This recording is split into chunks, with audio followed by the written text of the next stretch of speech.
Hello and thank you for tuning in to this CGTN live stream. I'm your host Tiran He and we're currently in the beautiful city of Nanjing in Jiangsu province in East China. Now today we're going to be showing you around this beautiful city, and the first stop here is at the site of the porcelain tower. Now this is a reconstruction of a 15th century pagoda that was once upon a time one of the tallest towers here in China, and even though you might not have seen it before, you may recognize it from the packaging of your Chinese takeout box. In fact, you'll see this a lot everywhere in the world, even on shows such as Big Bang Theory. And today joining us is Associate Professor Bi Yun of Southeast University here in Nanjing to tell us more about the significance of this beautiful tower. Hi. Thank you for joining us. Welcome and thank you for having me. It's very beautiful, yes. But it obviously is different compared different. To the original version. Much different. Can you tell us not as good. Right. But can you tell us about the importance of the original tower? Yeah, sure. It's actually centuries before the invention of this takeout box. This tower was already famous to foreigners, and the reason for that was mostly because the missionaries who came to China, and they all had the chance to visit Nanjing, seeing a lot of marvels. Most of them we do not have the fortune to see today, and they all left with good stories to tell, and this was on top of that list, because in that time the porcelain tower, the original version of this of course, was to China as the Eiffel Tower is to France today, and everybody wanted to see it, and everybody wanted to bragging about having seen it.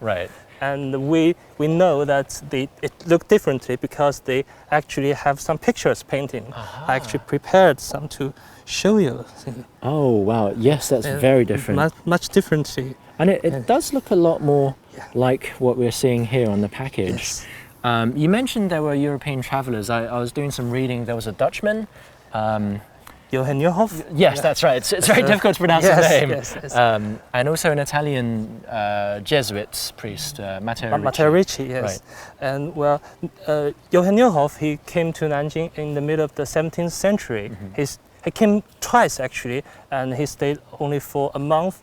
But his travel note was famously important because it was one of the first non-missionary ones that records China, and because its words came with pictures, beautifully painted pictures, the ones we're seeing now, and that was in the time before the invention of cameras, so you could only imagine. And to learn more about how this tower would have originally looked, we're going to go inside the museum now to look at a wooden model of the original tower. We can go down this way, right? Yes. Okay, and the tower itself is part of a bigger temple complex called the Temple of Gratitude. Yes. And it was founded at the same time as Nanjing itself. Yes, I mean the one that's most famous was built in Ming Dynasty, but it's actually not built from ground. It's built on the basis of a temple and tower from the 6 dynasties. I see. Okay, so roughly the 3rd century. Yes. Now obviously what we're seeing here is a wooden tower. It also was originally 9 stories tall. Yes, I believe so. Yeah. And I think it was close to 80 meters tall, right? Yes. So it wasn't the largest pagoda in China, but perhaps one of. Back in 6 dynasties, definitely one of the most famous and majestic ones we have. Yeah, I mean imagine a skyscraper made of wood, you know, that many centuries ago. It must have been so awe-inspiring. Yeah, definitely. And you mentioned that there were supposed to be bells and I think wind lanterns chimes. as well. Imagine 108 of them singing all together. That would be breathtaking. Of course. And what we're looking at now is a wooden model, but it was called the porcelain tower. Yeah, the porcelain. And obviously it would have looked a lot more spectacular with all of the porcelain glazed in many different colors. There is actually a reconstruction in another part of the museum that we'll take you to now. Is it the original? It's a reconstruction and the original. I think right? Perhaps they found some of the shreds from the. Wow. So it's not the whole picture, but you get how the color would be. That is incredible, because often when we look at ancient relics or old towers, it just looks kind of like grey stone. Yeah, grey pale. Yeah. Or, you know, it's a ruin, but this would have been so incredible back in the day. Imagine that wooden replica we just saw, and times bigger with this color. Wow. On that. Because it's called the porcelain tower, so it wasn't just the arch, but also the whole tower was covered in I think it was white tiles? Or? It was believed to be so, at least on those pictures painted. And you can just imagine how beautiful it must have been during the daytime when the sunlight was reflected off those porcelain tiles, and at night they also hung lanterns, didn't they? Yeah, lanterns, so make sure it's always shiny. It's always illuminated. And for those of you who are unable to take part in today's live stream, I just want to show you something really fun. They've got a QR code here that you can scan, and then you can point it at the arch that we see right in front of us, and with any luck we'll have something very special coming out. Oh! So we just caught a white elephant, one of the auspicious animals that you see on the gate right here. Look at it, this is absolutely amazing. And I think what this museum's done so well is that they've introduced all of these modern fun elements to museums which are usually quite heavy with history. Yes. And this will attract many more people to come and experience the cultural thing. Exactly. And I've just caught it. It's gone into my wallet. It's like a trading card game. I caught one earlier, which was a lion, and now I have an elephant. And now I have to scan it as many times as possible to collect them all. But I do want to ask you, we've got a number of animals here. Yes. There's the elephant that I just caught. Yeah. There's a lion as well. The flying goat. That's a flying goat, okay. Yeah, flying goat. And of course we've got the dragon as well. Yeah, they all Buddhist images. Well, I think they all present a certain kind of good wishes, a good symbol. Absolutely spectacular. So we have this stuff they collected from what is remained of the temple and the tower. I mean, the colors, even after so many centuries. Imagine them in their prime. It's incredible. Absolutely incredible. So this is not the only famous temple here in Nanjing. We actually have a lot of them. There's this Tang poetry that said there's 480 temples just in the 200 years of Southern Dynasty. Wow. So, I can imagine it. I mean, we've even got an extra one here as well. Well, I've been meaning to ask, is this empty or it came with fried rice or spring roll? No, there's no General Tso's chicken in here, but I do have a local snack. Oh, you do have food in there? Yeah, I know. It's actually something that my dad used to eat as a kid. I haven't eaten much of it. It's like deep fried twiglets. Yeah, it's interesting. I mean, thinking this as the traditional Chinese version of an energy bar. I mean, in the time where everybody lacking everything, like we don't have a lot to eat, and this is one of the culinary luxury. It's deep fried, and it provides a lot of energy. Yeah, I mean, especially during those times when oil was a luxury. Yes. Well, there was a time when cooking oil was more precious to us than oil. Right. Yeah. I mean, and also we're going to be walking a lot today, so we're going to need this box of energy. It's an excellent choice.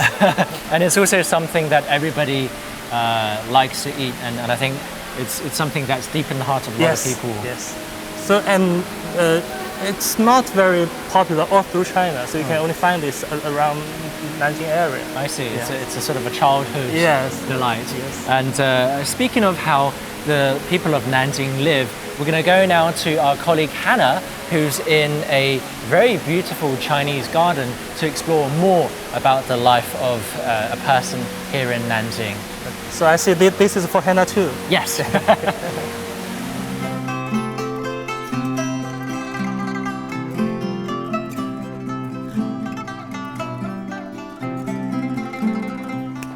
welcome to the beautiful Jianyuan Garden here in Nanjing.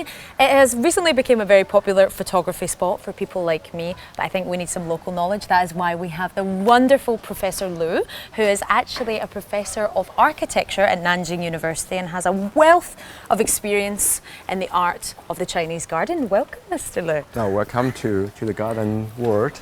Wow, so what have we got here then? This way. We follow this pathway. Okay, so this is the main area of Yeah, the this garden. is the central part of the new area. And on the right you see the main hall, and opposite it is a visual access that ends into nowhere, because the Chinese principle is to hide the end of the anything. So it's always to hide the water with trees and with rocks. So it tries to show that there's nothing that will really come to an end. So it's all about continuation. Yeah, never it's looking about towards the the end. continuation, about the cycle, about the. We believe this is the principle of nature. So we try to understand that and make human life also part of that nature. Wow. And here, I believe this is Taihu rock. Am I correct? Yeah, it's a modern Taihu rock. Taihu rock is very hard to make because historically the craftsmen will put it in the bottom of the river and let the flow to gradually shape these holes over centuries. Oh, So this is the perfect selfie opportunity. Yes, it takes a lot of time, Taihu and is very definitely rare. was the picture. So these holes in the rocks are made from the water. Yeah, historically it was made in that way, so it takes generations. So if your grandfather buried the rock in the bottom of the water, even your granddaughter will dig it out and to find it transformed into a Taihu rock. Wow. And these archways are incredible. So much symmetry.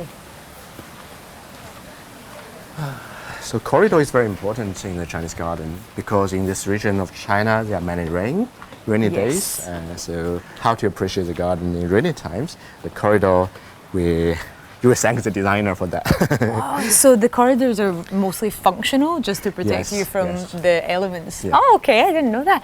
And what about here? I'm always fascinated by these carvings. Oh, this is one of the most extraordinary features of the Chinese garden. We call that lattice window. Oh, It's a window, but then you try to protect some of the visual things from behind. That you always see part of it, and it invites you actually to raise your curiosity. So it invites you to move inside to discover by yourself. It's like each space is kind of like a picture frame in Yes, a way, right? but it's more than picture frame, right? Because it has this lattice. Wow, we've also got some of the carvings here. Yeah. And this is carp. Yes. The Carp. carp signifies fortune. Ah, yeah, I've seen this online. Everyone likes to post the carp as good fortune. Yes. Let's go. Oh, perfect.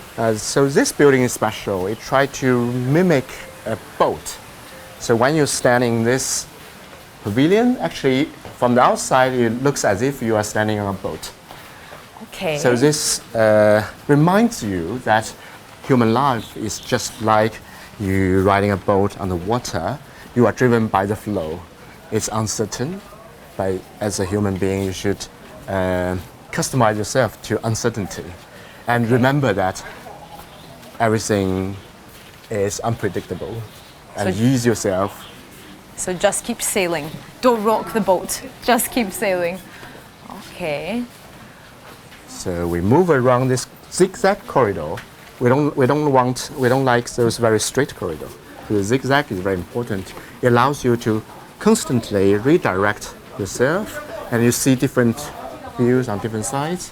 Yeah, when you describe it, it's almost like the Tai Chi. And This it also flow of slows energy. you down, and that's important because Chinese gardens are very small usually. So the zigzag corridors make you to actually elongate the journey. Yeah, by And force you makes should also slow. notice it's not flat. Sometimes it goes a little upwards, a little downwards. That provide different perspectives. Now you are looking down to the water. As every corner that you turn your head, I you get see this people are different feeding view. the fish. Let's move to the pavilion. Oh wow! Oh, okay, now we see all of the Yeah, carp. yeah, yeah. I thought there was only a few of the jumbo No, they are goldfish. hiding in the water. Oh, we've got the carp and also black swan. This is stunning. Yes. Yeah, I brought some fish food for you. You should try yourself. Let's see if I have good Yeah. fortune in my hands today. Okay. Does it work? Oh, I have good fortune today. Perfect. Oh, amazing. We're popular with Yeah. the good fortune carp today. Oh, beautiful. But the raising fish is very important because the garden is actually a place where you become friends with other creatures in the world. Okay. You see also the birds over there? So it's not simply about enjoy the views, the aesthetics. It's also about experience the life cycle of other creatures. Not only birds and fish, but also rocks and trees. The ancient Chinese believe these are other forms of life. So you experience them and have a conversation with them as if they are your relatives or friends. So essentially, you need to find it within yourself to connect with any Yeah. animate or inanimate object So within the this space. principle is that humans are not external or separated from nature. You are always part of nature.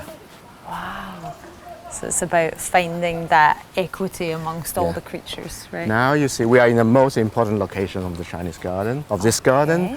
That's in front of the main hall, which is a place where the master entertains the guests.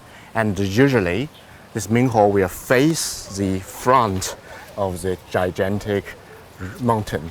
So this is the best view of the mountain. So many layers to it. So Yes. when was this mountain established? Oh, that's from the 15th century.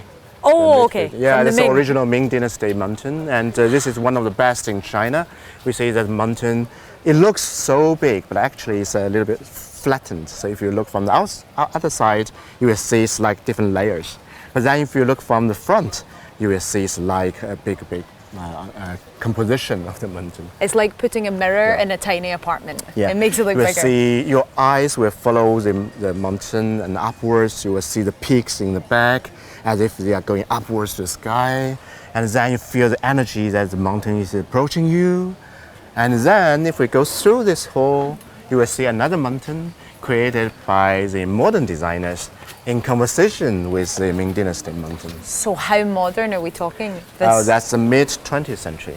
Oh, wow. Oh, Okay. yeah, yeah, So they yeah. managed to inherit some of the craftsmanship. Yes, and not only inherit, but they are showing respect by creating a conversation with the Ming masters. How So- do they do that? Yes, we look over here. We see another mountain, but this one is a little bit retreated. yeah, It's you're look right. backwards, and it creates a cave, and it focuses on the theme of water. So the Ming Dynasty mountain focus on the peaks. It's going upwards and expands. But this mountain, you see, is a little bit introversive. It retreats backward, creating a cave. So it absorbs the energy. It softens the energy. So it's as if that one was a kind of male mountain, masculine mountain, and that one is more feminine. So it's the masculine and feminine And energy. in the very deep point of this cave, suddenly there's a fountain, the water come out. So the most negative, the deepest part is also the origin of the future. Well, this place is also a hot spot for wedding photographs. So I'm gonna have to jump down and get a quick selfie here. Yeah, be careful. Is there a reason why people come here for their marriage photos? Is there a kind of spiritual... Yeah, the Chinese gardens are not only for visual appeal, the names and literature are also very important. Zhanyuan has very good, enjoy your time. Wow. Zhanyuan has very good name. It's called, Zhan means prospect. It's about vision towards the future. So people take photo here and to actually express their wish about the prospect of their marriage. Okay, so if I come here with any future boyfriends, then it will end in a Not boyfriends. prosperous, One prosperous boyfriend. marriage. Just the one. Yeah. Oh, wow. I just love that, you know, you can find this deeper meaning in rocks Yeah, you and see, spaces. now we are between two artificial mountains, one Ming Dynasty one and the modern one, and the Ming Hall situated in between. So we are in a conversation between the masculine and feminine, between the peaks and the fountain, between the positive and negative. You see this invisible flow that penetrates through the whole for the human being. I need to draw my attention to, is this the peach flower? This is Yes. the flower So of Nanjing, right? the patterns of the pavement are very important. It actually shows the guest how you should behave. The flower means it's a place where you should enjoy your life. But then some other pavement, for example, the ice crack pavement indicates the hard study. We only visited, I think, a quarter of the garden. There are so many different places, but you have to discover by yourself. There's no singular itinerary going through all places. So everybody will discover their own gardens. Wow, and where are we discovering now? Oh, are we back at the main? I did not expect that. A surprise. Wow. Imagine that you come back and the door was closed and you look inside, there was nothing. You never know. You cannot detect. It's such a great garden hidden inside.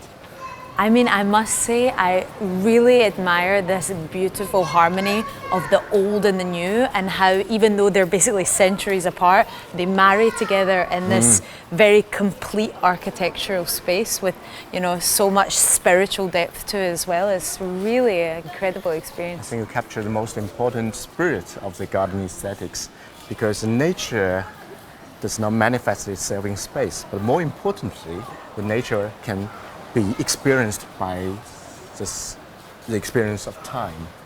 So time, continuity, the circle of life is the most important spirit that the garden wants to show to you and make yourself understand you're part of nature rather than outsider of it. Well, if we have any visitors coming to Jianyuan Garden, make sure you clear enough hours. Well, thank you, Professor Lu. My pleasure. I feel like we need some minutes to digest all that spiritual information, and we'll pass you on to Tianren, who will show you another marvel of the beautiful Nanjing.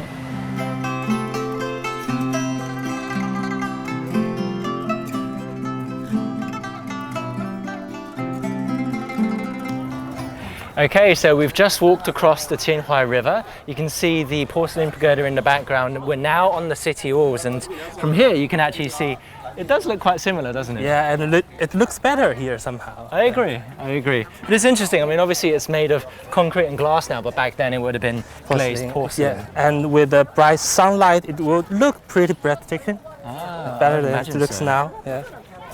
So the city wall itself, tell me a little bit about it, because it's a very large structure. Yes, I think it was built on the basis of the Southern Song city wall, but that was not much, and it took 30 years starting from when Nanjing became the capital city of main China.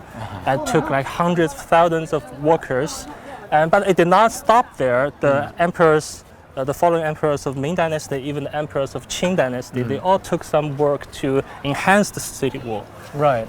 I think it's often the case that people think with the Great Wall as well, it was all built in one go. Yes, it's It was actually over many centuries. And some of the Asian emperors, what they did was to connect those great walls together. Right. But obviously, the city wall has a defensive function. It's not just for tourists like us to walk around on, right?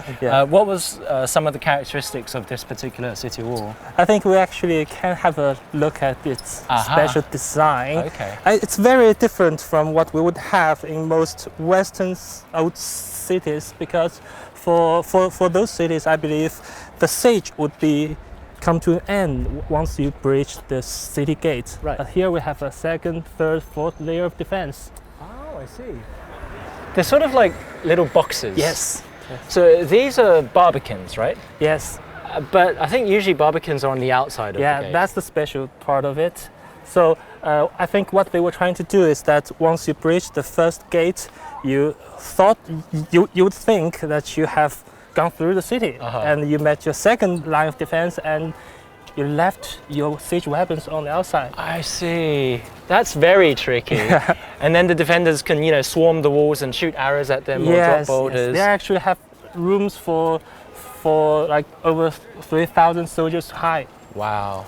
So it's literally like shooting fish in a barrel. Yes. It just makes them super easy targets. Yes. And it looks like there are, I think, three of them. Three layers. Okay. So this is a very strong city wall. It's interesting because it doesn't look like all of the bricks were, put in at the same time. There are even bits that are kind of like different colors. Yes, it's funny you should mention that. Whenever you see a white spot on the bricks, those were actually paste made from sticky rice. Oh. It was used to hold bricks together. Now it may sound cheap, but it worked mixed with other things. So the even interesting fact is that when you see some bricks with the white spot on the outside, you will know this was the kind of bricks that fell apart after siege, perhaps, and put back together onto the wall. Because if it was in the original place, the white stuff should be on the inside against the other bricks. I see. So it's basically like a very sturdy Lego tower that can be reconstructed brick by brick. Oh, that's fascinating. I mean, these days we use cement, right? But back in those days, sticky rice seemed to be a very common option. Yes. So, obviously today it's lost its defensive function, the city wall. But hopefully. Hopefully. But it also looks like, it's a popular tourist destination. Lots of people visiting this. It's interesting that I think it started from about 6 centuries ago when Nanjing folks, they had this cultural thing that after the celebration of the first full moon of the new year, they would gather and walk up here. And by doing so, they kind of were wishing for good health in the year to come. And the fact that they managed to do so because we just walked up here, you know that the fact they would be able to do so confirmed that their health was not too bad anyway. I see. So first full moon of the first lunar, so that would be at the end of Spring Festival, Lantern Festival. Yes, Lantern Festival. Which is obviously, a very important festival here in China. The Spring Festival rings in the new year. It's according to the Chinese calendar though, so it often sort of occurs at the end of January, sometime in February. It changes every year. Sometimes. But it's basically to bring good luck, I guess. It's a tradition. Good luck, and it's also a good luck for the year to come because that's when you started to prepare to go back to work. Right, one last party before life returns to normal. Yes. And this is interesting too because this part of the wall, you've got these steps here, but there are also these 2 big slopes on either side. Yes, I think it's the same thing as you would see at our railway stations, airports, those parts that would be easier for you to carry your luggage. Right. Yeah. But back then that's much heavier. Yeah. Cannons and stuff. Right, and obviously we're wearing normal casual clothing, but in the past... Yes, for the soldiers it would be much more difficult. Right. Yeah, they would be wearing full suits of armor, bringing up cannons, horses. Made it a lot easier for the defensive much easier part of the town, but not so much for the attackers. No. It's incredible how, we're walking on a city wall that is some, roughly 600 years old and it's still in such great working condition. Yeah, this was here before the discovery of America. Yeah, I mean, if you put it that way, that is absolutely incredible. Back in the Middle Ages. Yeah, back in the... And it seems like, I don't know if I'm correct in saying that, but during that time, many towns and cities were basically fortresses where people lived inside and they farmed outside. Yeah, they all have a wall, a city wall to defend the central part of it. Right. It was a very, the first thing that you would do when you build a city. Yes. I see. I guess we could probably go inside into the museum to have a look. There's a rather beautiful collection of the bricks and the history of the city wall. We can have a look. Okay, that's great. Because I did see earlier that there were some bricks that had some very interesting characters on them. Yes. I see. It's a lot more noticeable here compared to outside. Yeah, the characters the whole are very collection. Clear. And you can see there are bricks that not only from the years where this wall was first built, but after that. I see. All those emperors, they enhanced the city wall. Right. It wasn't built just in one go. Yes. I see. And could you tell us a little bit more about the characters printed on the bricks itself? Of course. And you can see they have this planned out for you. This, I think, is one of the best ones because they have all kinds of people on there. They have the people who's in charge of the local quality control and the local daily administration, and I think the last one was the one who made this very brick. I see. And this Jiashou number 6 was the one who's in charge of a lot of number 7 Right. together. And, you know, if the brick breaks, Yeah. All of them will find themselves in very serious trouble. very serious trouble. And back then, trouble didn't just mean a dock in your wages. Trouble actually means that your entire family will be eradicated. And so even though, you know, we have better technology these days, the craftsmanship of those ages is very difficult to replicate because they literally had their lives on the line. Yeah. And this sort of quality assurance system was so successful that it was actually used in the Great Wall of China as well. Yes, wasn't it? sure. And one of the major concerns of this system in the first place was that they're afraid of people getting lazy or wanting to, you know, cutting something off on the edge. I see. No, no secretly using the materials for your own house. They want to I make mean- sure there's no breadcrumb Right. across the table. Yeah. It must have taken a very long time to build the wall. About 30 years. It's first finished by the end of the 14th century. Wow, that's incredible. And this would have been what it would have looked like in the Ming Dynasty. Yeah, just imagine how I see. expensive this would be if they were made in Lego. Well, yeah, of course, or of bricks too. Yeah. And I think in terms of location, we visited the porcelain tower we're earlier, just here. and at the city wall now. Tell me a little bit about the people who lived here. Or I mean, people lived close to the wall were not very rich or politically important. They were not prestige. They were humble workers. I mean, some of them chose to live here because first they couldn't afford a better place, and second, it's close to work. right, they probably had to leave the gate Yes. very often. And the two areas nearby the gate, they actually have names that are very specific to that, Yeah, right? and very straightforward. That's the west part and the east part, 老门西and 老门东. Right.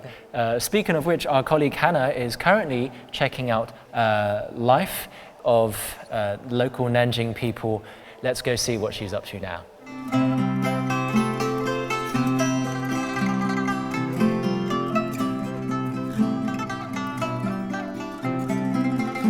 We are here at the Ganshi residence, which is the former living quarters of one of the wealthiest families during the Qing dynasty, and it's become a hotspot for Nanjing tourists. That's why Professor Lu is going to give us a deeper look. So let's take a look, shall we? This used to be a family residence, but now also a folk museum.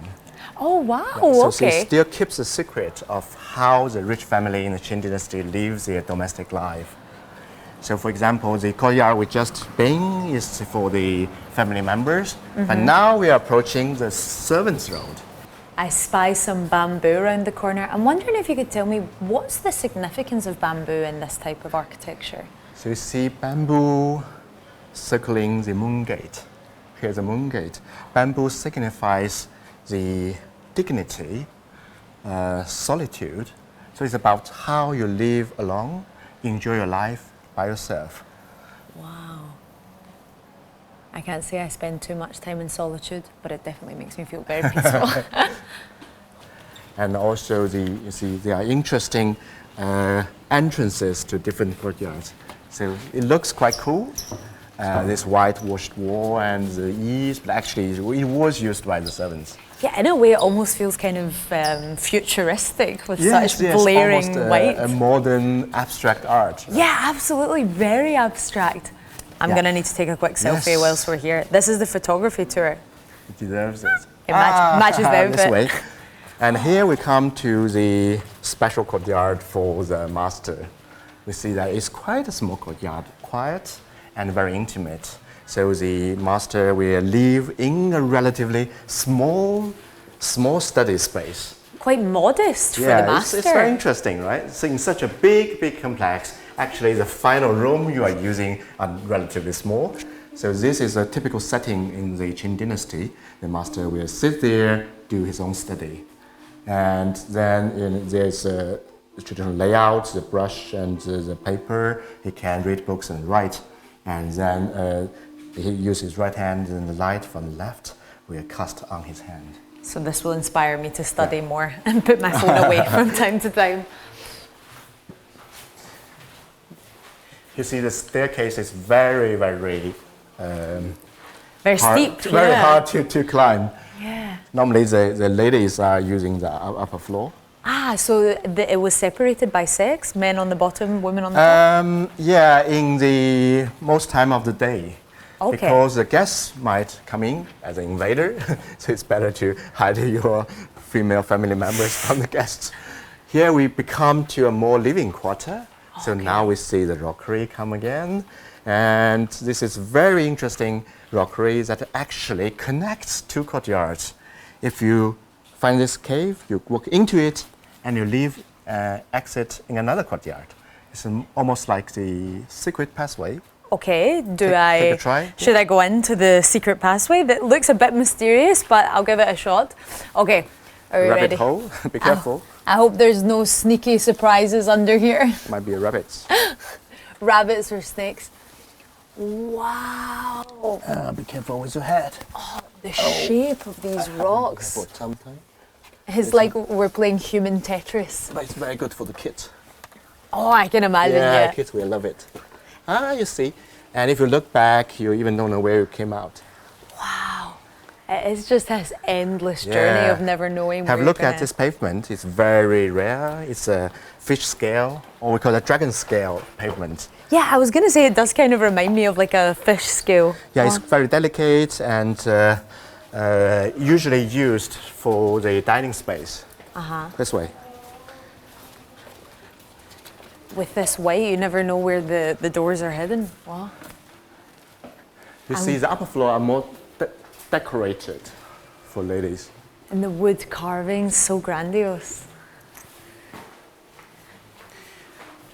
So normally we are approaching the master's way.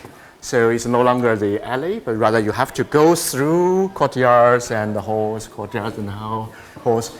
And the number of courtyards signifies the prosperity of the family. So this one have 7 courtyards as a series. Oh, wow. So the more courtyards, the more wealthy you Yes. are.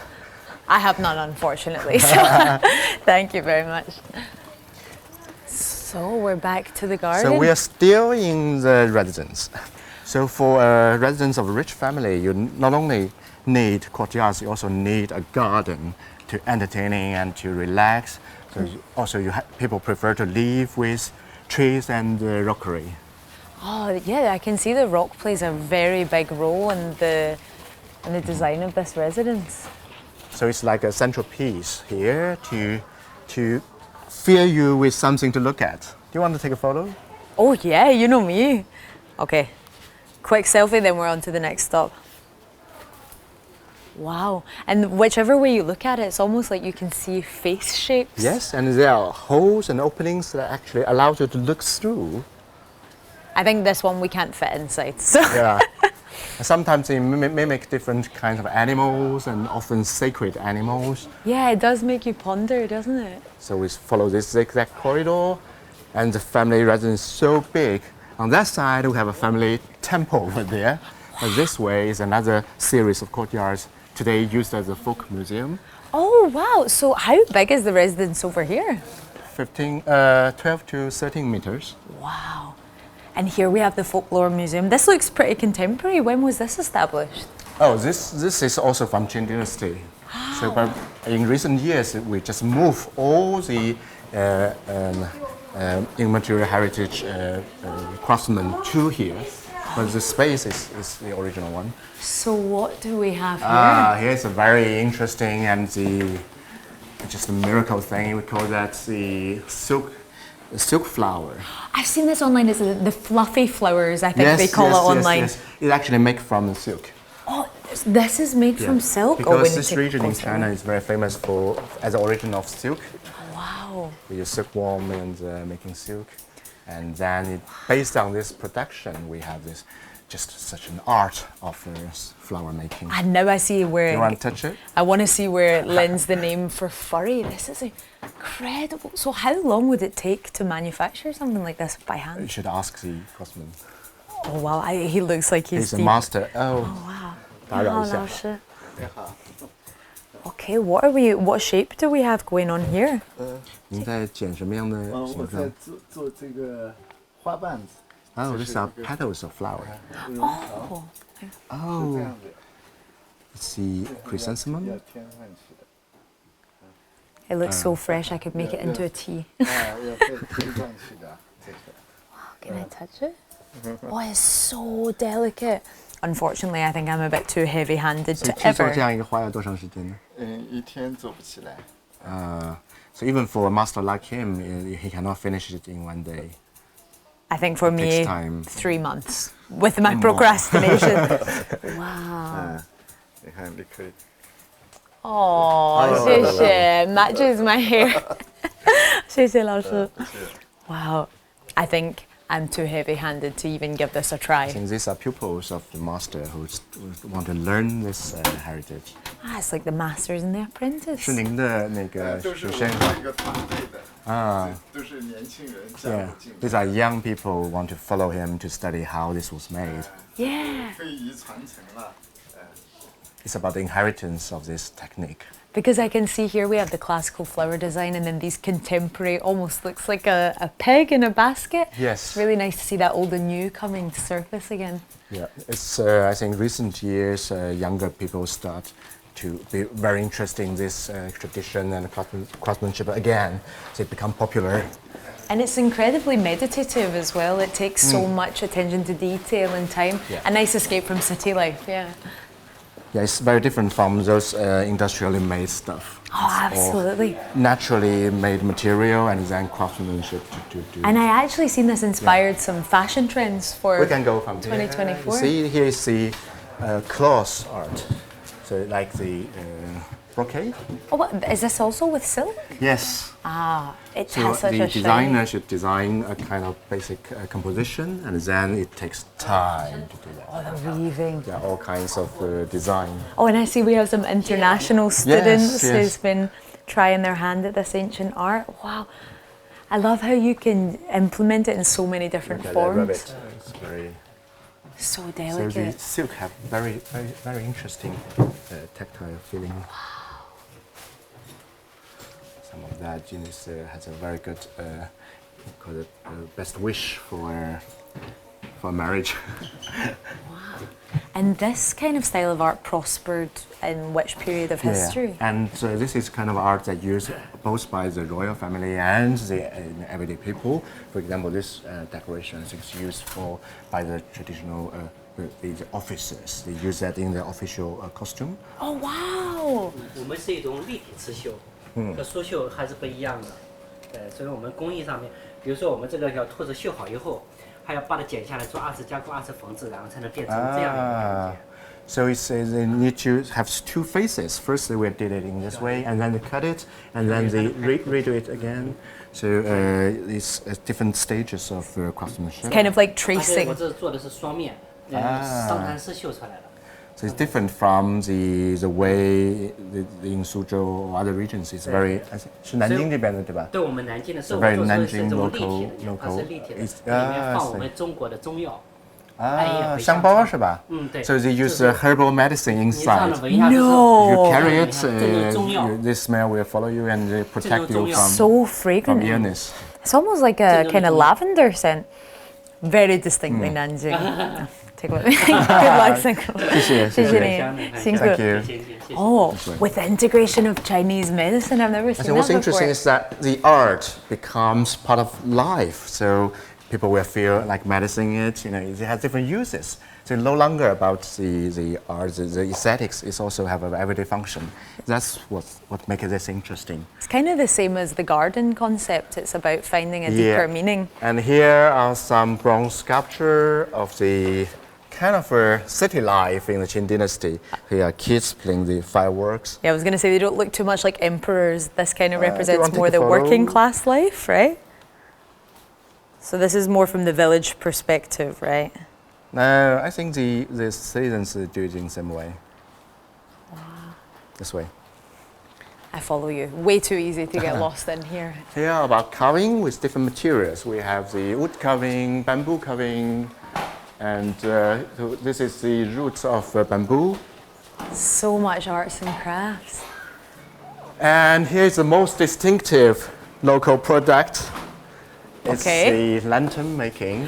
No way! Nanjing is very famous for the lantern making. Oh wow, we've We got have this mixed- delicate, very interesting lanterns of all animals. Some are earthly animals, some are heavenly, sacred, legendary animals. Oh my god, so much This is so funny. detail. It's like a collage, a dragon with the lotus flower. This one's my favorite, I have to say. Very eccentric. And that one is just very widely used, the lotus. Lotus is very preferred by the Chinese. And what material do they use? Paper. Ah, so all from So you use paper. special traditional paper and then use the brush to give it a little, usually red or pink. Okay. Wow. Now, So we've had a this is walk the- through history. This is the one that I keep seeing on Instagram. I need to snap a pic Yes. here.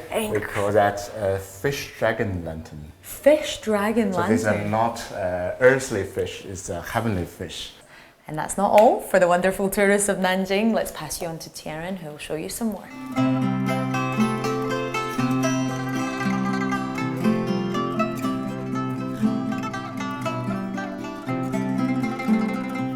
From the city wall to the palace of heavenly worship, we're joined by Assistant Professor Liu from Southeast University at Nanjing. Could you tell us a little bit about the significance of this place? Yeah, this temple is called Chao Tiangong, or literally means the heaven worshipping palace. Yeah, it was named during the Ming Dynasty as the imperial Taoist temple. Yeah. I mean, you can see how absolutely gorgeous it is in there. But it's also interesting how there are so many kids sliding down the steps. I wonder how the emperor must have felt. Yeah, it is very interesting for this might be a public, urban public space for the local residents. Yeah, you see this picture is also very interesting. It was a woodblock print in the late Ming period. And there are people practicing martial arts on this square. Oh, wow. And a lot of onlookers gather around. Okay, so the emperor's always had commoners on his doorstep having fun. Yeah, this is Imperial Taoist Temple. Also, it has another side for the local people. For sure. I mean, it's important to have, you know, temples that are accessible to everybody as well, right? But speaking of Taoist, I mean, we have a statue of Confucius here. Yeah. How does that connect? You might be Confucius with this statue of Confucius. Exactly. Yeah, because after the movement of the Taiping Tianguo, this place, this Taoist temple, was changed to Confucius Temple of see. the local prefectural school. Okay. Yeah, so we can see this statue of Confucius I here. see. And how long ago was the temple founded? Yeah, the Taoist temple was initially founded in the 10th century, shortly after the Tang Dynasty. Okay. Yeah, and it became more and more important, especially during the Ming Dynasty. I see. I think it's something that we found to be the case in a lot of structures here in Nanjing, that, you know, they were built over many centuries as opposed to Yeah, all in yeah, one go. yeah. You can also see how, you know, despite the fact that this is now, you know, inside there was a Confucian temple, but judging by the yellow glazed tiles, this was an imperial complex, because only I think the imperial family could use this color. Yeah, even even the buildings were reconstructed. Yeah, we still use this yellow roof. Right. Yeah, because it was the imperial standards. Of course, of course. What is the significance of this gate? You see, the name of this gate is called Dachengmen. It's named after Confucius, because Confucius is regarded and commemorated as the supreme sage teacher of great achievements. Yeah, so this gate, along with the hall in front of us, after this gate, is also called the Hall of Great Achievements. I see. If we walk through these doors, we'll achieve a lot in life. Yeah, we'll follow the footsteps of Confucius himself. Hopefully, we'll do our best. Okay, so this is the Confucian temple, the Wenmiao. This is the main building of the Confucian temple. Yeah, when it was still the Taoist temple, this hall is called the Sanqing Dian, the hall to worship the three pristine ones. Okay. Yeah, there's the highest deities of the Taoism. I see here, this is an emblem of the emperor. You've got a dragon with, is it a pearl? I think it might be the remains I see. of the original Ming Taoist temple. Ah. Yeah. So most of the buildings were rebuilt, but there are still some remains. Wow. That we could see the original works, architectural works, crafts. Right. Yeah, of the Ming imperial standards. But you know, Ming dynasty was only about 600 years ago, but this temple itself has a much longer history, doesn't it? Yeah, as we said, the history of a Taoist temple could be traced back to 10th century. But this site is called Yeshan. The history of Yeshan could be traced back to some 2,500 years ago. Wow. The name Yeshan is because it was built for a place for bronze smelting. Okay. It is recorded by history that Fu Chai, the king of Wu, established a forge on the small hill, yeah, behind this hall. Wow. Yeah, and to manufacture bronze swords here. Wow. That is incredible to think that this temple has been around for 2,500 years. So this is also a part of the initial history of the Nanjing city. Right. Because Yeshan or Yecheng, there might be a small castle to protect the forge. Do you happen to have a picture of that there? No, this is just a Ming picture Right. of this Yeshan and the Taoist temple. Right, right. But I do know that the Nanjing Municipal Museum is also within the temple grounds here. Yeah, So I guess we could go inside and see if there are any relics from of course. from the past. Yeah. I see.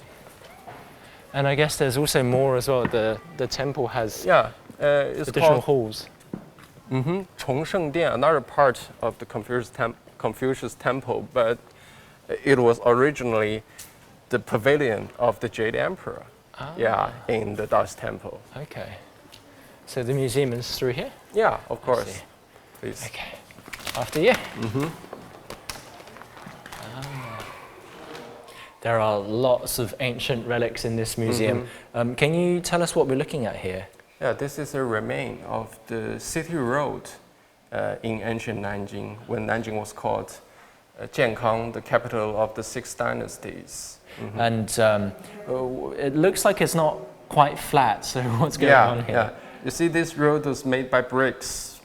Actually, a very expensive way to build roads. And there are two obvious grooves on the road. These are obviously made by the horse carriages. Oh. Yeah. It's almost like train tracks or tram tracks. Yeah.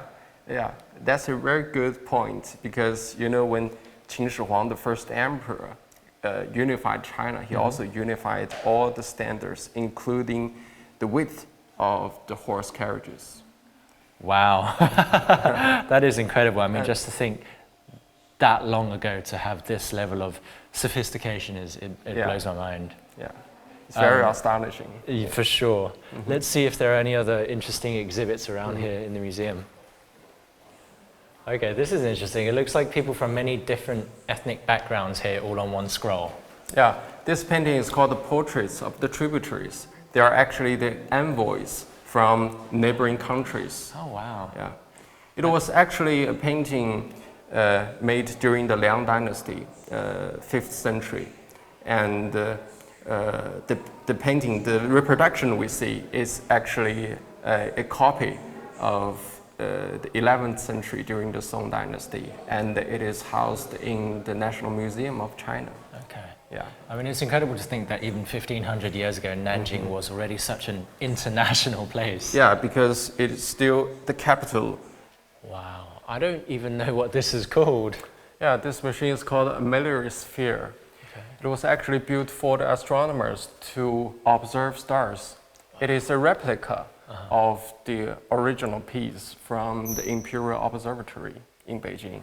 Ah, yes, I've been there before. So how old would the original have been? Used? How old would it have been?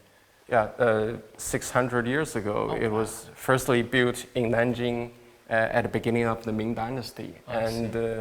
after about 50 years ago, when the capital moved to Beijing, they built another one in Beijing. Yeah. I mean, it would have been especially important for the emperor to be able to divine the fates from the stars. Yeah, it is very important, not only because it connects with the heavenly mandate, also it is very important for calculating the calendar for average or the peasants to practicing their cultivation.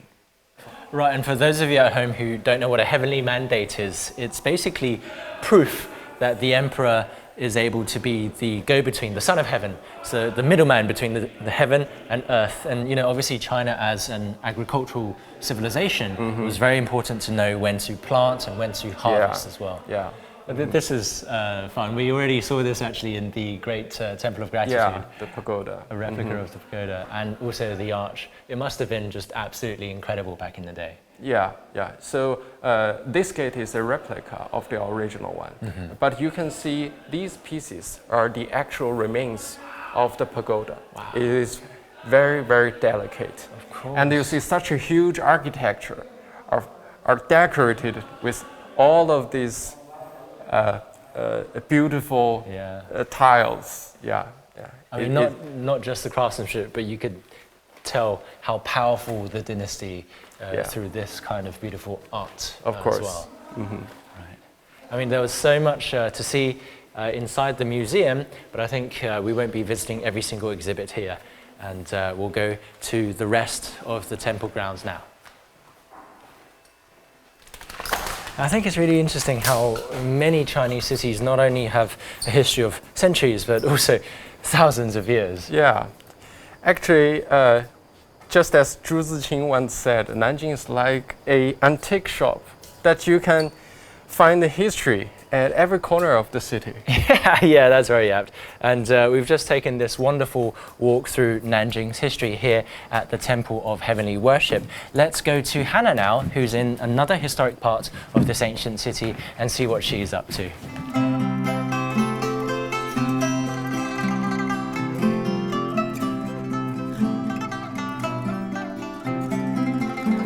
Me again, and we are back at another Nanjing hotspot, and we have another local Nanjinger who's going to help be my guide on one of the most bustling streets of Nanjing. We're here at Laomendong, and this is my lovely friend Mia. So hi, shall we start on the road? Hello, let's go. Let's go. So Laomendong looks like an almost kind of ancient town, but I believe this is a relatively new installment. Yeah, to the relatively new compared to the Confucius Temple. And I think it's mainly for the young people. We all like to go here and take some photos. And you can see some of the girls wearing those beautiful traditional clothes. Yeah, I want to try that. I really want to try that later. So yeah, it looks like it attracts people of all ages, and we've got something for everyone here. We've got local stores. Hopefully we can pop our heads in and have a little look. So what would you recommend us having a look here at How Laomendong? about this one? Do you know anything about the fluffy flower?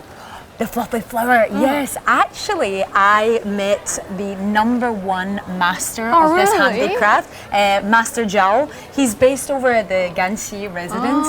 So you went there? Yeah. When did you went there? Actually today. Oh, today? Just before Amazing. meeting there. And we've seen him craft the handy flowers. He has 50 years of experience making these So fluffy he is flowers. the greatest master Yeah, he's actually in the #1. whole country. In the whole world, whole actually. world, all right. So I didn't disturb him too much, but he really looked like he knows what he was doing. Yes, you can see. Oh, Are they all made of cotton? Did Master Zhao told you anything? So it's all made from pure silk. Oh, silk. Yeah, so Right. the fluffy might make you think that it's like cotton. Yeah, cotton. But basically they thread it so delicately, and I didn't watch for too long, but yeah, he uses his hands and technique to have this final result. But he can basically make anything, not just flowers. Purely by hand. Yeah, purely by hand. And he had some students in there Amazing, as well. right. And I'm very clumsy, so I just said, I will watch for now. That is so incredible. I think it's so distinct to Nanjing, so I think if anyone comes to visit here, they definitely need to give it a try. Yeah, actually, I didn't know much about it. And thank you so much for telling about the master. Maybe I will have the chance in the future to meet him in person. Well, today you're basically being a tourist in your own city. So. Yeah, but I think I know more about something else, and we will see. Well, be my guide for today. What else should we take a little look? Oh, this is the photo studio. Okay, that makes sense. I've seen so many stunning girls in the traditional costumes, all getting their pictures done. So I guess it's from these guys over here. To shot your memory. Yes, Nanjing impressions.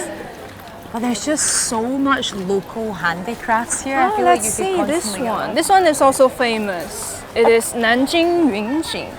It's a kind of brocade, a brocade. Oh, wow. But it has its roots in Nanjing. Yeah, thank you. Wow, let's see. You can see. So it's this traditional silk here? Yes, I think it's all made of gold silk, silver silk. So it's really expensive. I think there is a saying that this brocade is as expensive as gold. It's worth its weight in gold. And if you see some TV series about the emperors in the old times, in ancient times, and when he really like maybe one of his wife's concubine, he will give this as a gift. So this is really, really great gift, and others will be so jealous if you can get some of these. Okay, so if my birthday or Christmas is coming up, just know if you give me one of these, I will be very, very flattered. I will try. Try to work hard, earn more money. Wow, it is such a luxurious looking fabric, and it's really interesting to see how they integrate this fabric into different pieces. We've got the typical art installations, the handbags, makes it a modern twist. Oh wow, this has to be my favorite. Oh. I really love this style. It's very royal looking, isn't it? It seems that you are really elegant with one of these bags, right? I try. This will be the only elegant thing about me. Wow, it's amazing to see. I think just the attention to detail and really seeing that it's been made by hand, it just really elevates the product. All of the pictures had something to do with Chinese culture. The dragon here. Right, and we see some flowers. And the national flower of Nanjing is the peach blossom, right? Yeah, I think it's the peach blossom. Yeah, you can see this as a little motif in a lot of the designs. Okie dokie, on to the next spot. Not even the rain can dampen our spirits. Yeah. So on to the next spot. What else would we like to see? I see Would there's a lot you of like to snacks. see something delicious? Is that even a question? Absolutely. I'm always hungry. I think you've eaten a lot during your stay in Nanjing. Yeah, Is it? I feel like the Nanjing locals, every time I ask them, what should I do today? Is there anything you would recommend? And they're like, have you tried this to eat? Have you tried this to eat? Have you tried this to eat? Eat and eat. I think if you want to come on a bit of a foodie tour, then Nanjing is definitely the city for you. Yes, sure, you can have all kinds of food here. Basically, all kinds of food. It's an endless discovery. So would you say that Laomindong is more for tourists or the locals enjoy coming here as well? Both. Absolutely both. Yeah, although I haven't came here maybe when I was little, but when I enter college, I have some friends from other provinces of China and will bring them here. Because it kind of has this ancient aesthetic to it, but how new is Laomindong? What year did it become established? I think it's not very old. Past it's 10 like years? 10 years ago maybe it became famous. And now it's the perfect Instagram spot. Love it. Yeah, because of the social media nowadays, it's become more and more popular. Yeah, that's so the best Instagram spots of the city. Laomindong. Where else is good for taking pictures? The Confucius Temple. We're gonna head up there later, I think. Yes, right? sure. This is somewhere you must go if you come to Nanjing. And also we have some other scenery spots. For example, Zhongshanling. Have you went there? Zhongshanling. Yeah, there is a scenery spot. I think it's in the Purple Mountain. Oh wow. Yeah, and the Purple Mountain is, I think it's the highest mountain. I think we popped over here. Right? Is Jasmine? Oh, Jasmine. Honestly, anything with flowers inside is an absolute hit for me. Do you like jasmine? The smell of it. I love the jasmine fragrance. tea. So jasmine tea. I imagine in a dessert it's going to be even tastier. Let's take a Let's little see. look. You can smell it already. It's incredible. And it's so popular. It's really, really nice to see so many businesses thriving, especially here on the shopping streets. There's lines everywhere. Yes, for so many people. Yeah. And I think the flower is getting popular worldwide. Like jasmine. in the Turandot. Do you know the opera Turandot? No, I don't. We have a melody that is quite similar to the song. There is a song about jasmine in Jiangsu province, and it is combined with some Western culture and presented in the whole world, in front of the whole world. Oh, wow. Yeah. Nanjing going global. I love Yeah, sure, international. international feeling. I would certainly say that about Nanjing because actually, I'm not sure if I mentioned, but it's my first time here in Nanjing, and I wasn't sure what I was expecting, but it's an incredibly modern, vibrant city. There's so much young energy around. I think it's a combination of modern and tradition. Yeah, I feel like even on this street, it's entangled with this ancient aesthetic, and the locals give you that real So we just authentic try feel. to bring all those traditions alive again, right, to the young people. Otherwise, they will be lost. So that is a pity. Right? So we have to keep them, carry them on.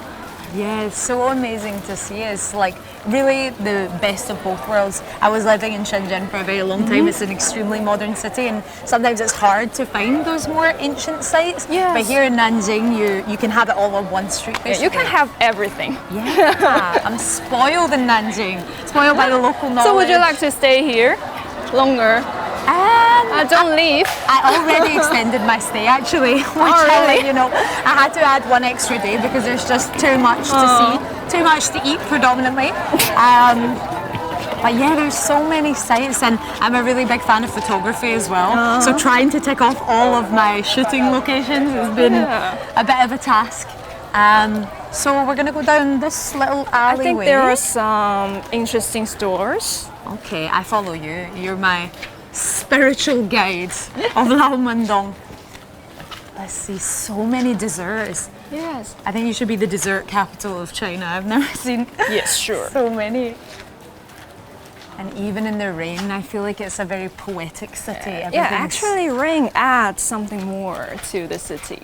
Yeah, actually, I was with a professor of architecture at the Ganxi residence, and he said that actually the best way to view the Chinese garden is in the rain. Yeah, in the rain, yes. Because of number course. one, you're protected by the roof in the temple, but also it creates this more magical. Yeah, the mystic- atmosphere, right? And when it is a little bit foggy, the mountain and all of the pavilions, the buildings look more poetic. Right? Yeah, it's like living in a painting. Yeah. Absolutely. Like we are the fairies. Oh, I love to see these really interactive Pottery. experience. You wanted to Pottery. make some handicraft? I feel like I could spend a whole week in Nanjing and I still wouldn't cover all the handicrafts. Yeah, I sure. my Of eyes course. have really been opened here. And also so many cool coffee shops. Yes. I'm trying to see all the different cups. Oh, here is a store. wow. Oh, is it just open, newly open store? Oh, which instrument is this? This looks is a really traditional Chinese instrument called pipa. Have you Pipa? ever heard of it? It's a string instrument. Okay, it's kind of like a Chinese guitar. Yeah, you can understand it that way.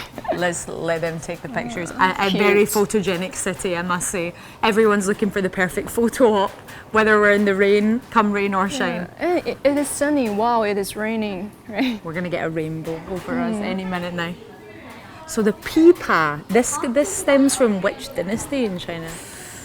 Long ago, ancient times. That's the right I'm answer. not quite sure which dynasty. Oh, okay. I need to take a look at this. The live streaming. So, live streaming, of streaming, course, yes. something that we're doing now. But And something that is extremely modern and something that is traditional. The clothes, have you seen? so they're using this as a means for e-commerce. I think they're trying to broadcast some information about the store or maybe this district, this area, to all of the netizens, right, so that they can attract more people to get to know more about Nanjing. Should I say hello? Maybe. Waling, waling. Nanjing. Oh, so many viewers. I'm shy. Let's take a look around. Oh, okay. I need to draw my attention to this. Roasted duck. The Nanjing roasted duck. My friends told me that if I come back to Beijing without bringing them Nanjing duck, they're going to be really mad at me. So this is a little reminder that before I leave, I need to pick up some for my friends. Yes, and Nanjing roasted duck is very different from the Beijing style. Oh, really? It tastes really different. Because I actually thought this was Peking duck, but the Nanjing This duck is sweet. is different. You know, most of the things surprised. in Nanjing is sweet, right? You know that. I know. You know I that. feel like my teeth are rotting, but oh, it's so good. Ah, you can take some stamps. Oh, wow. Oh, Let's wow. have a It's very try. interactive. So what do we have? Is different tourist attractions. One for you, one for me. Like what you said with the food, you never know what the mystery is inside. I know so because I can read the character, but you don't know. everything's a mystery for me. Yeah. Oh wow! So what do we have here? This is a temple, and it is called the Linggu Temple. Okay, have a try. I feel like I'm stamping the official document. Oh, beautiful! And this red ink is just so Oh, synonymous. and this is the boy here is so cute. So which temple is this? Linggu Temple. Linggu Temple. Linggu Temple. Is this also pretty close to the city? Is this also close to the city centre? I'm not sure. Maybe it's a little bit far away from here. Ah, okay. So if the tourists don't have too much time, they just buy the stamp. Maybe they Yeah, can't I visit. think the temple in the middle of the city is Jiming Temple. Ah, wow. Let's take a look. Temple. Take a look. Go for it.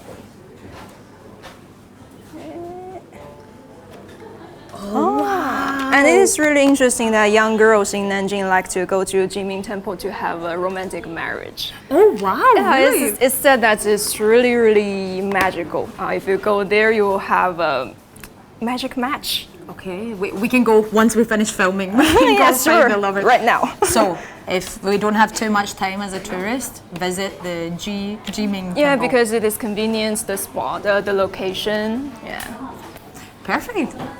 Oh, here's some more stamps up here. Yeah. This is like the menu of locations. I really like this modern design as well. Qinghai River is right beside us, I think. Oh, wow. Maybe we will travel along the river. Oh, I hope so. Before I leave Nanjing, we need to have a boat ride. You must go there. It's Go so, along the river, appreciate the scenery. it's so cool to see the stamps contrasted against this really typical architect Yeah. window. Traditional style. However, we do have one stop left in our tour where we're going to meet my lovely friend Tiaran, who has another local Nanjinger. So I'm going to pass you on to Tiaran, and then we're going to go meet him there. So let's go pick up some duck for my friends. Okay, let's go.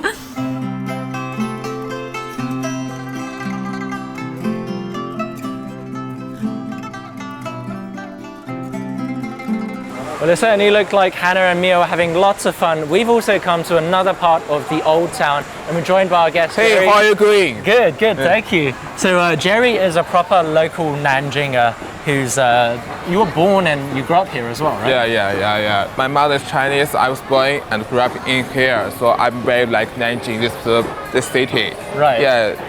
I must say that this is one of the more popular tourist spots here in Nanjing. This street that's full of food on either sides. Obviously, there's lots of tourists coming here to buy local specialties. Are there any dishes, Nanjing specialties that you would recommend? My favorite food in Nanjing is the duck and the 小笼包鸭血粉丝. Right. Yeah. Okay, so xiaolongbao is basically little dumplings that people eat for breakfast. Many people like 小笼包 in breakfast. Yeah. And you also mentioned yasifens, so duck blood with vermicelli. That's also a local dish. Of course. And I see that there's also a kind of a Yeah, this one is 小笼包. I see. But this looks really interesting. Oh, it's crab roe, but it's a crab roe soup dumpling. Yeah. That's hilarious. That's so interesting. 小笼包 and different with 小笼包. Okay. I mean, immediately the size is different. Well, I'm just worried because I know the soup is going to be so hot that I don't really want a fresh one. Like a fresh one's going to be ridiculously hot. So when you try, you can. I think you need to be careful Yes. because it's very hot. I think so too. I think so too. Hey, 好嘞，谢谢。Do you wanna? No, you, Do you wanna do this? you try first. Try first. This is really dangerous. Having a straw in a hot baozi with a lot of really hot liquid is. It's a sure way to get yourself burned. I'm gonna give it a try anyway, just for you guys at home.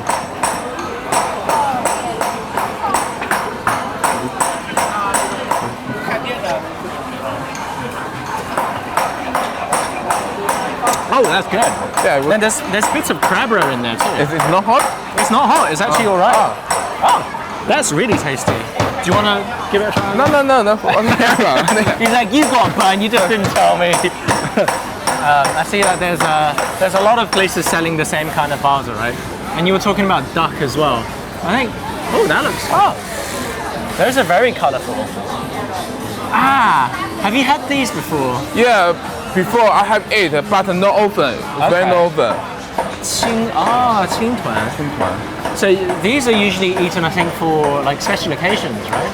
Yeah, I ate this one before, but it's not often because I think this one is for children. Well, I'm a grown child. So. 那我们来一盒试试呗。哎，谢谢。好的，好的。It's a different berry.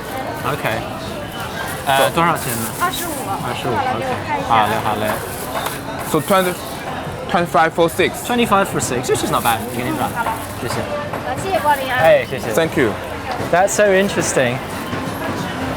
I think this is something that's common in southern China to have these sorts of glutinous rice balls. I think they've got filling inside as well, don't they? But this one is different. It's a very different fabric. You can try. You can try. Oh, we'll try it later. We're going to meet up with Hannah in a bit, so we'll let her try it. She likes the sweet things. This view is quite beautiful. As you notice, it started raining a little bit. I think we might need to get inside soon, but yeah. This is the Qinhuai River, right? Qinhuai River. The mother river of Nanjing, like the Thames to London.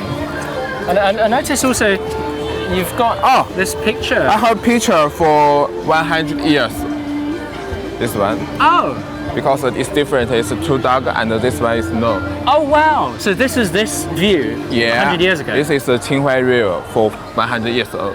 To be honest, it looks almost exactly the same. Like the pagoda's still there, the structure's all the same height. There's some more decorations here, and the boats are different, but otherwise it's the same. Yeah. Okay. It's interesting because it was built at the same time, pretty much as Nanjing. So this bridge has had a very long history. I think this bridge has many years of history. Yeah, for sure. Hannah also is going to be meeting us here. We've just got to find out. She said that she's on the street getting some souvenirs. There she is. Oh, that is a dark shop, very busy. Yeah, I'm surprised she's there. Like, being blonde is very easy to spot her. You almost learned how to sing the song. Right. Hey.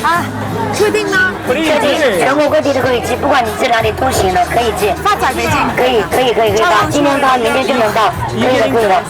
OK， 谢谢你。没事。放在这儿。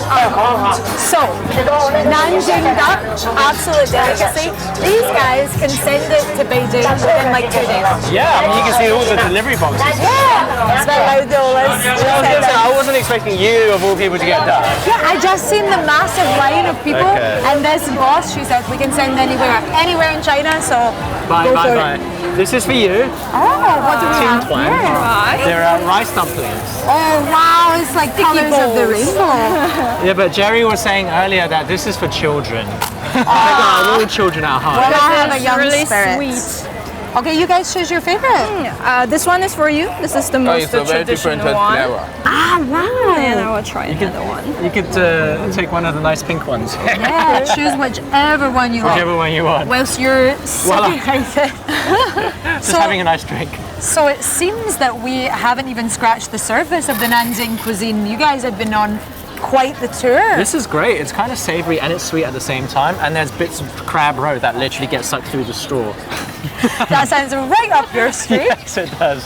So what is your favorite food of Nanjing?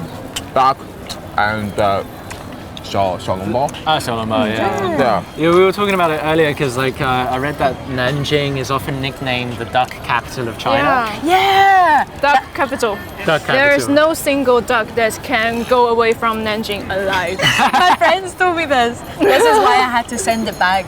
Like these massive boxes, she told me, anywhere in the country, no problem, Oh, that's we'll send amazing. it to you. I mean, that's just, like, honestly, Chinese e-commerce is absolutely incredible.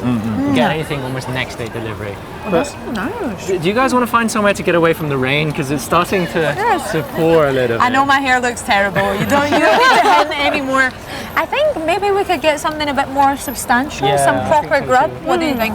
Do you have anything in mind on this street that would be good for us to try? I think we can find all about the local foods, and there we have a restaurant where we can have a try of all kinds of traditional Nanjing food. Would you like to go in there? Absolutely, let's do Hey. it. What is the name? I guess it's right there, Qifangge, right? Qifangge. Let's go. Oh, yes. Should we go and grab a table then? Oh, I might need to save a bit for you. This Is it decent? amazing. Really good. Do save it. I'm still working on this baza. I just love the straw inside it. I didn't know what to expect. Oh, let's take We this can one. just, yeah, we'll grab one of these tables. That looks good. Because Oh, perfect.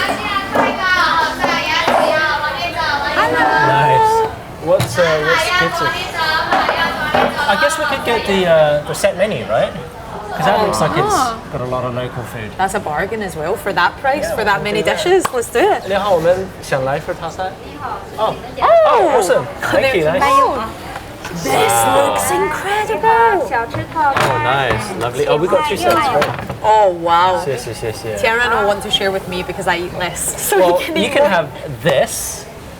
I was going to ask, I was thinking, is this like Chinese American food? It is a Chinese American food takeout box, So what's the. but you would have seen the pagoda already. Ah, right.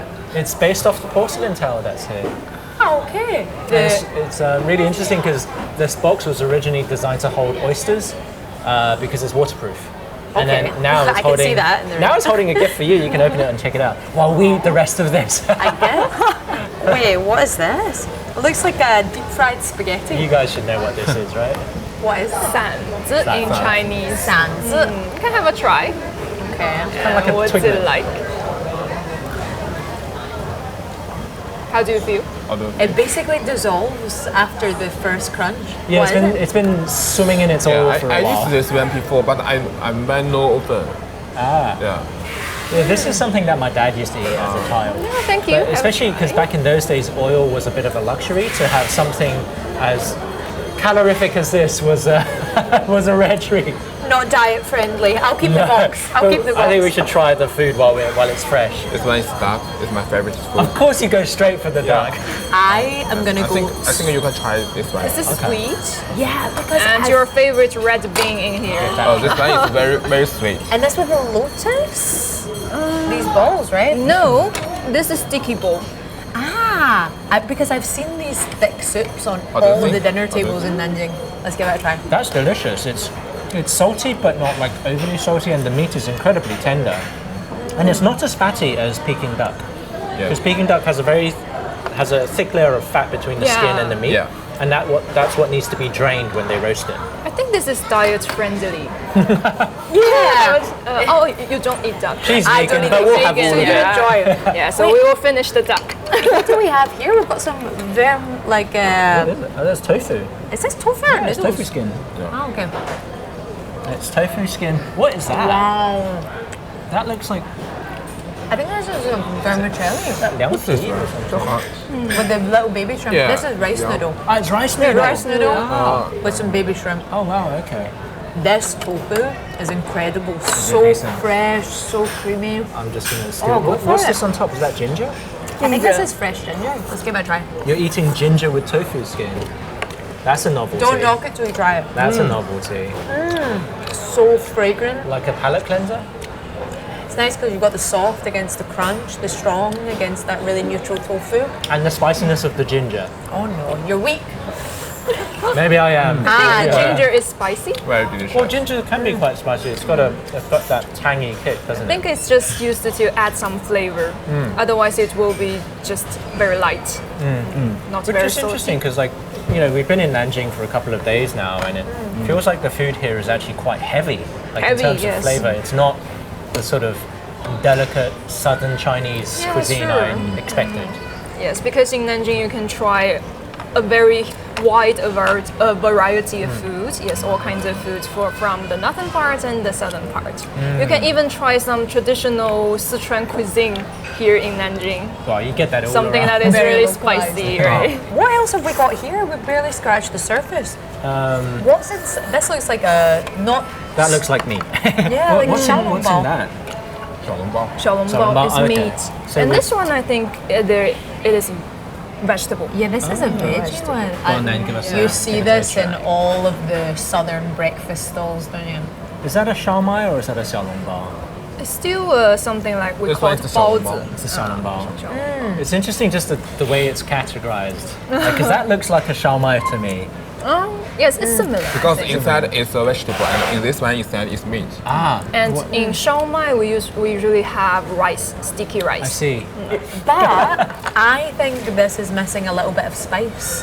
So my eyes are going towards this chili sauce here. This almost looks like a sweet chili It sauce, does look doesn't different to what we're used to. I think normally you have the kind of Sichuan style chili with like the flakes. Yes. But this looks like sweet chili. Let me add a little bit here. I'm going to be brave. I'm a spicy girl. I think I can handle it. Novelty way to eat. Oh my god. So if I want to ask the waiter to add more spice, what is like a local Nanjing phrase for me to be able So to you ask? want satay? Yeah, I know. I want spicy. Okay, that's I can teach you one test. Okay. 还要辣油. Ayo. Yeah, this one. Layo is like Layo. a chili oil, right? Layo Layo is- refers to the chili oil, Yeah. and ayao means do you want? Do you want or Do you no? want chili Yeah. oil? How's my accent? Ayo layo. Yes, that's it. Not bad. Yeah. Kind of aggressive. Yeah. It just sounds like you're asking for aloe vera. Alioli. Okay, let me put my my big talking to the test. What's that? That looks really interesting. I think we have stuffing in there. Is this the yuhua stone? Yuhua stone, yes. Ah. It looks similar. Yuhua as in rain flower. Rain stone. flower. They're basically like little colourful pebbles that you get in the river here. And a lot of people grew up playing with them, like with marbles. But like now you have to buy them in the shop because they're all gone. But this is made in the shape of one of those And stones. when I was a little girl, actually, when I walk by the streets, you can see those little stores where you can buy these stones and you will pay 5 yuan and you can grab as many as you can. Oh wow. What? Sounds like a good deal. This is definitely way tastier than a stone. There's black sesame inside. It's nice and cool. Do you want to go for it? I love a bit of black sesame. Go for it. It does. It almost looks marbled, doesn't it? Yeah, hence the name of the dish, the yuhua stone. Wow, look at that. Okay, I'm gonna give a big bite in the middle. Is this good? Because you were literally just going at it the whole time. Because I'm hungry. Okay, sure. If it's it's- from your childhood, I want you to feel nostalgic. Oh, that's really good. I think it's sesame. Is it sesame? Black sesame Oh, against black that sesame. glutinous rice is just a marriage made in heaven. Oh, Is that- it's so decadent. Is that rice noodle or is it jelly? Is it like jellyfish?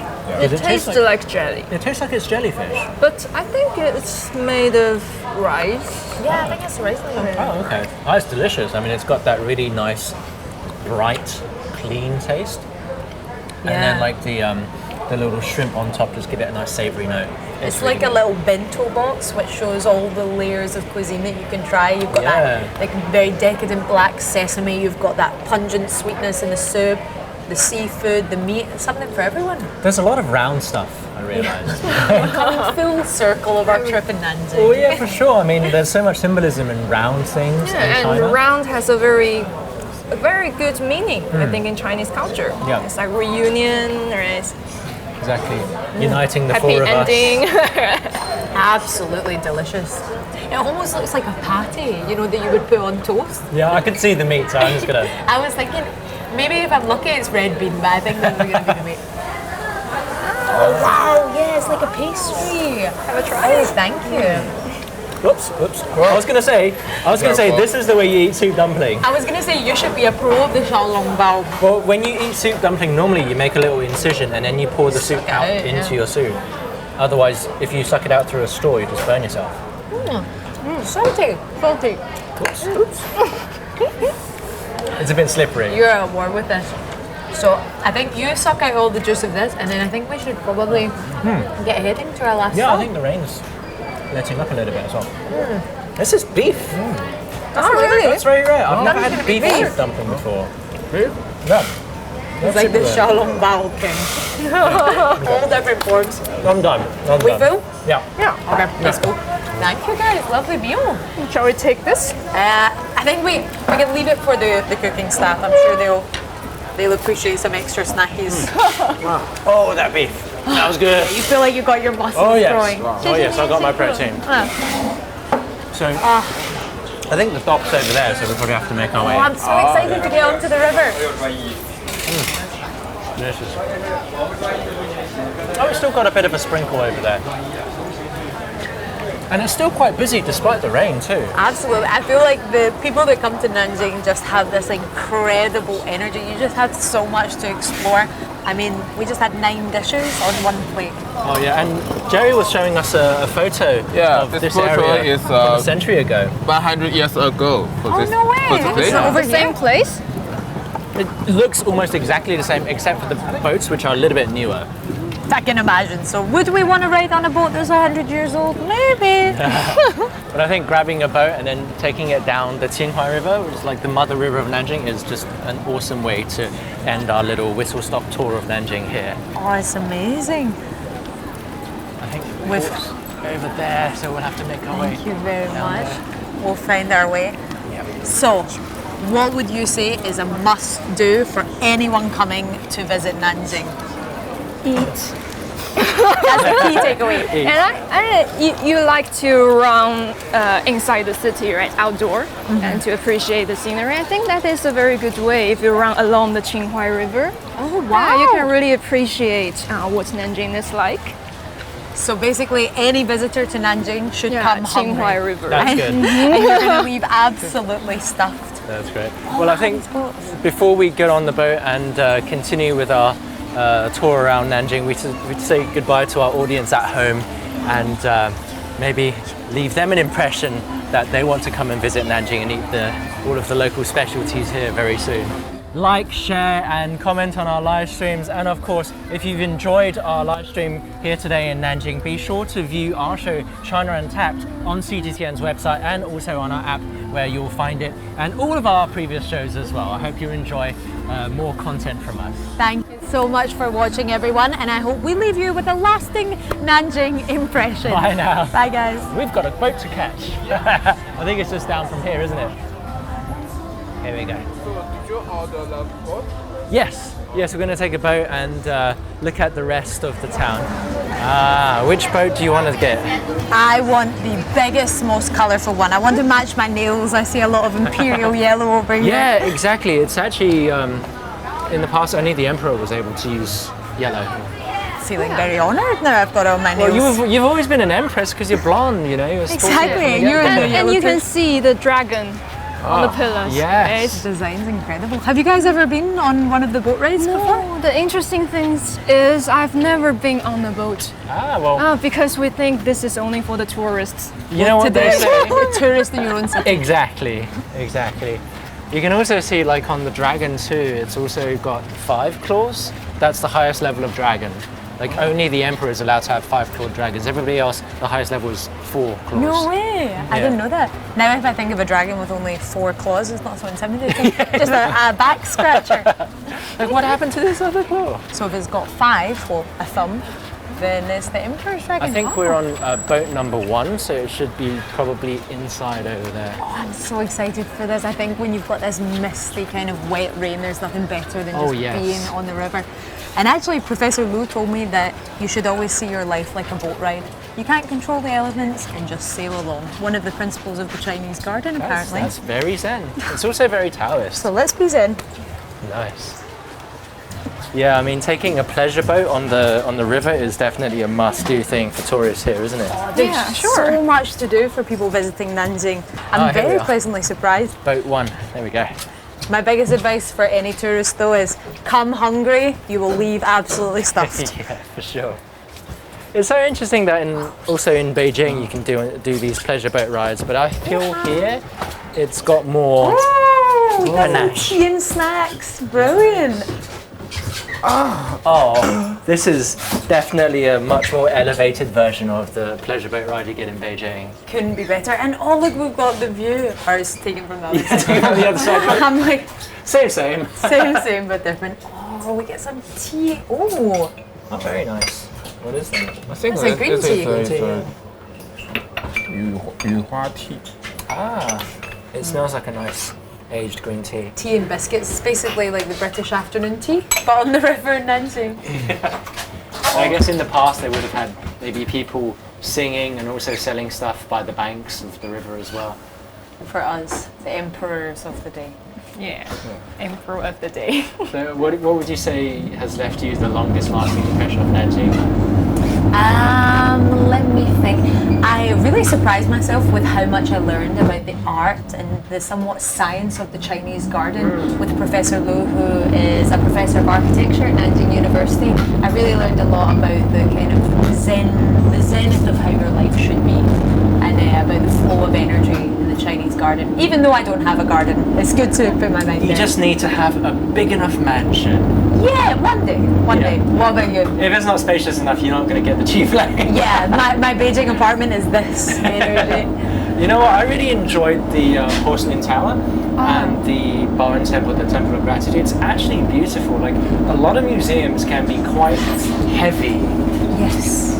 You go in and you feel like you feel like centuries of weight on your shoulders. A bit solemn. But that museum is fantastic for Instagram. It's beautiful, very contemporary. It has like amazing art displays of like LEDs with like